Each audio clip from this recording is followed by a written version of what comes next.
Hello friends, welcome to my YouTube channel. Exercise 6.5 से question number 2 करेंगे। ABC is a triangle right angled at C. ABC एक triangle है और सी के ऊपर 90 डिग्री का एंगल है। राइट एंगल यानी कि सी के ऊपर 90 का एंगल है, तो सी जहां पे होगा वहीं पे 90 का आप एंगल बनाना।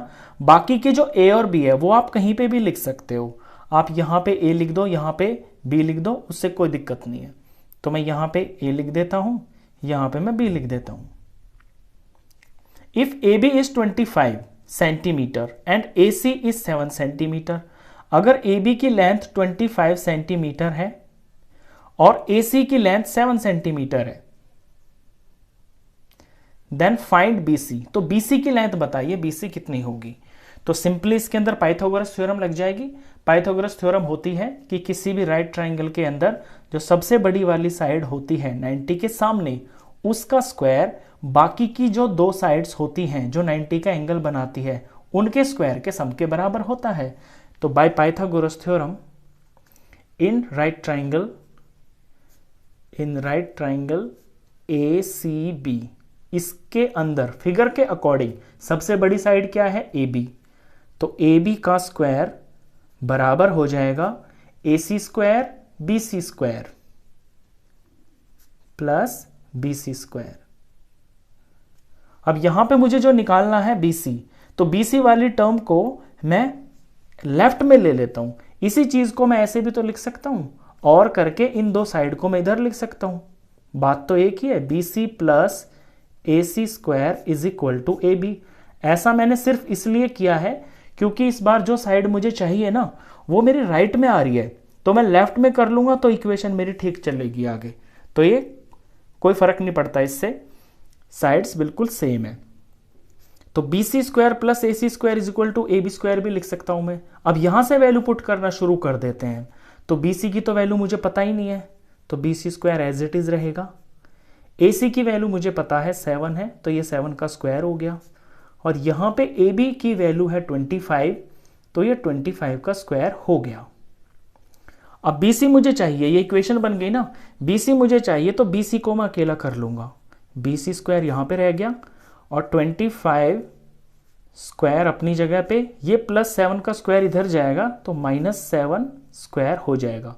अब आपको समझ में आ गया होगा कि मैंने इसको उल्टा क्यों किया, क्योंकि जो चीज मुझे चाहिए ना बी सी, वो मैंने लेफ्ट में ले ली ताकि मेरी इक्वेशन प्रॉपरली चलती जाए, जो मुझे निकालना वो लेफ्ट में आ जाए। अब सॉल्व करना शुरू करते हैं।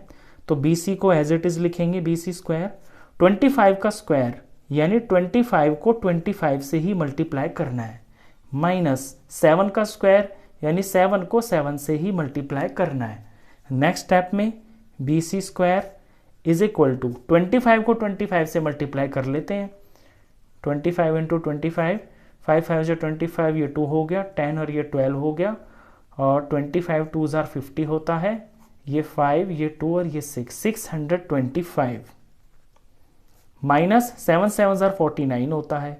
नेक्स्ट स्टेप में B C square is equal to, अब ये डिफरेंस हो रहा है, इनका डिफरेंस कर लेते हैं। 625 में से 49 माइनस कर लेते हैं, 15 में से 9 गया तो ये आएगा 6। यहाँ पे 11 हो जाएगा, 11 में से 4 गया तो 7 आ गया, यहाँ पे 5 बचेगा तो ये 576 आ गया, 576।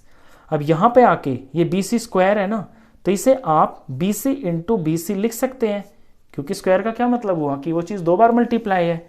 तो आप इसको ऐसे लिख लें। और यहाँ 576, जब इस तरफ आपका एक ही नंबर आ जाता है फाइनली, फिर इसके आपको निकालने हैं प्राइम फैक्टर्स। तो प्राइम फैक्टर्स निकाल लेते हैं यहाँ पे 576। अब क्योंकि वंस प्लेस पे 6 है तो ये 2 से पूरा डिवाइड हो जाएगा। इसे जब 2 से डिवाइड करेंगे तो ये आएगा 288। यहाँ भी पीछे 8 है और 8 2 से डिवाइड होता है पूरा, तो 2 से ये डिवाइड करेंगे तो ये वैल्यू 144 आएगी। यहाँ पीछे 4 है तो ये 2 से पूरा डिवाइड होगा, ये वैल्यू 72 आएगी। यहाँ पीछे 2 है, 2 से पूरा डिवाइड होगा 36 आएगा। पीछे 6 है, 2 से डिवाइड होगा 18 आएगा। पीछे 8 है, 2 से पूरा डिवाइड आएगा करके 9 आ जाएगा। देखिए 2 से कौन नंबर डिवाइड हो जाते हैं, जिनके पीछे 0 2 4 6 8 होता है ना, वो नंबर 2 से पूरे डिवाइड हो जाते हैं। ये रूल्स ऑफ डिविजिबिलिटी है। अब 9 तो नहीं होता 2 से पूरा डिवाइड, 9 होता है 3 से डिवाइड, करके 3 आ जाएगा, 3 से डिवाइड होके 1 आ जाता है। ये इसके प्राइम फैक्टर्स हो गए हैं। इन प्राइम फैक्टर्स को आप ऐसे उतार लोगे, 1 2 3 4 5 6, तो 6 बार तो इसके अंदर 2 है, 4 हुआ, 5 हुआ और ये 6 हुआ, और 2 बार इसमें 3 है, मल्टीप्लाई 3 इंटू 3। अब यहां आप देख रहे हो कि लेफ्ट में BC का पेयर बन रहा है, BC इंटू BC, तो यहां से सिर्फ मैं एक BC ले लूंगा, क्योंकि मुझे वैल्यू सिर्फ BC की चाहिए, BC स्क्वायर की थोड़ी ना चाहिए, सिर्फ BC ले लिया। अब जब मैंने यहां पेयर में से एक चीज बाहर निकाली है, तो यहां भी तो पेयर में से एक ही बाहर निकालूंगा, तो एक पेयर में से, सेम नंबर के पेयर में से एक बाहर निकालूंगा। इन दो में से मैंने 1 2 ले लिया, इन दो में से मैंने 1 ले लिया, अगले पेयर में से मैंने 1 2 ले लिया, अगला पेयर 3 का है, इनमें से मैंने 1 3 ले लिया। यहां पे आपको ध्यान रखना, इस तरह से करेंगे इस क्वेश्चन को आके, तो बस इसके बाद तो सिंपली मल्टीप्लाई करना और आंसर आ जाएगा। 2 2s are 4, 4 2s are 8, 8 3s are 24, ये आ गया है 24। सारा क्वेश्चन सेंटीमीटर में है, तो 24 सेंटीमीटर इसका आंसर। क्वेश्चन खत्म। तो इस वीडियो में बस इतना ही। नेक्स्ट क्वेश्चंस के लिए मिलते हैं फिर नेक्स्ट वीडियो में, तब तक के लिए गुड बाय।